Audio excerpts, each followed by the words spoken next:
एक सिख को आप क्रिश्चियन बनाना चाहते हैं कि हिंदू को आप क्रिश्चियन बनाना चाहते हैं, वो चीज़ किसी को भी हजम नहीं होती। और मैं तो लोगों को कहता हूं कि 25 दिसंबर बनाने से अच्छा लोगों को छोटे साहिबजादों की बलिदान को सिखाया जाए, हमारे बच्चों को समझाया जाए। सिख धर्म और सनातन धर्म एक दूसरे से अलग नहीं है, ये बड़े भाई हैं हमारे धर्म को संभालने वाले। या तो मैं गुरुद्वारा साहब गया हूँ या मंदिर गया हूँ, इसके सिवा कहीं नहीं जाता। तो मास्टर सलीम के साथ आपका कुछ विवाद हुआ था, सुलह हुई? अब वो तो हिंदू हैं, अब तो विवाद ही खत्म हो गया। उन्होंने कह दिया हम हिंदू हैं। हमारे तो मुसलमानों से बात थी ना कि हिंदू का भजन हिंदू गाया, वो कह रहे मैं हिंदू, तो फिर बात ही खत्म। अगर राम के नाम से आपकी रोजी रोटी चल रही है तो तंबू में बैठे हैं वो नजर नहीं आते? क्या उनके लिए बोलना हमारा फर्ज नहीं है? अगर हम गुरु घर के लिए भजन कर रहे हैं या आप उसकी बात कर रहे हैं, तो अगर गुरु घर बनाना है उसकी भी तो बात हम ही करेंगे ना, सिर्फ अपने पेट के लिए काम थोड़ा ना करेंगे। जन्मभूमि के उद्घाटन पर जो आपको न्योता मिला है, कितने खुश है इससे? मैं बहुत खुश हूँ जी, और अपने आप को सौभाग्यशाली समझता हूँ कि मुझे इस पर्व में, इस महोत्सव में भाग लेने का मौका मिल रहा है। मेरे किसी पूर्वजों के कोई कर्म होंगे जो मुझे चुना गया है, और बहुत हर्षित।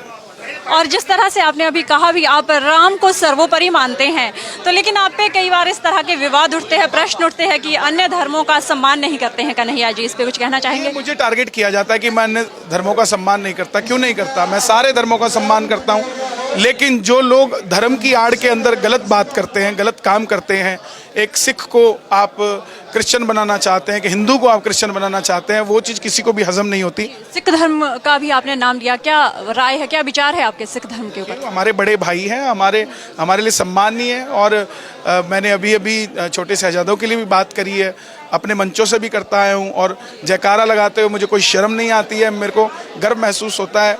और मैं तो लोगों को कहता हूँ कि 25 दिसंबर बनाने से अच्छा लोगों को छोटे साहिबजादों की बलिदान को सिखाया जाए, हमारे बच्चों को समझाया जाए। सिख धर्म और सनातन धर्म एक दूसरे से अलग नहीं है, ये बड़े भाई हैं हमारे धर्म को संभालने वाले।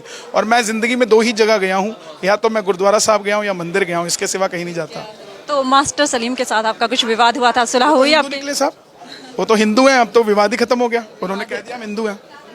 हाँ, तो फिर हमारे तो मुसलमानों से बात थी ना कि हिंदू का भजन हिंदू गाया, वो कह रहे मैं हिंदू, तो फिर बात ही खत्म हो गई। हिंदू गाए तो हिंदू मुस्लिम या किसी भी धर्म में आप किसी तरह का भेद नहीं देखते हैं? मैं भेद नहीं देखता। देखिए, अगर राम के नाम से आपकी रोजी रोटी चल रही है तो तंबू में बैठे हैं वो नजर नहीं आते? क्या उनके लिए बोलना हमारा फर्ज नहीं है? अगर हम गुरु घर के लिए भजन कर रहे हैं या आप उसकी बात कर रहे हैं, तो अगर गुरु घर बनाना है उसकी भी तो बात हम ही करेंगे ना, सिर्फ अपने पेट के लिए काम थोड़ा ना करेंगे।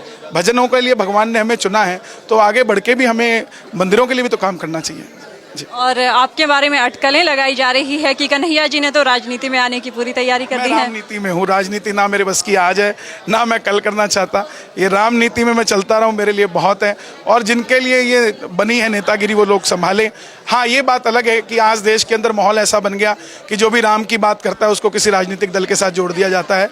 बहुत लोग बैठे हैं लाइन में, उनको मौका मिलना चाहिए। हम भजन में खुश हैं। तो आप ये मानते हैं कि धर्म को राजनीति से अलग रखना चाहिए, धर्म और राजनीति का मेल नहीं है, मानते हैं आप ये? देखिए, हमारे धर्म के अंदर भगवान श्री कृष्ण से बड़ा राजनीतिज्ञ कोई नहीं हुआ। जो राजनीति उन्होंने करी, धर्म को बचाने के लिए अगर राजनीति करनी पड़े तो गलत नहीं है। आप मानते हैं कि धर्म और राजनीति साथ साथ चलते हैं? धर्म को लेकर राजनीति नहीं करनी चाहिए। धर्म को बचाने के लिए अगर राजनीति करनी पड़े तो भगवान कृष्ण हैं आप। हमारे देश के अंदर अगर गद्दी के लिए लड़ा जाता है तो महाभारत होती है, और गद्दी छोड़ने के लिए लड़ा जाता है तो रामायण होती है।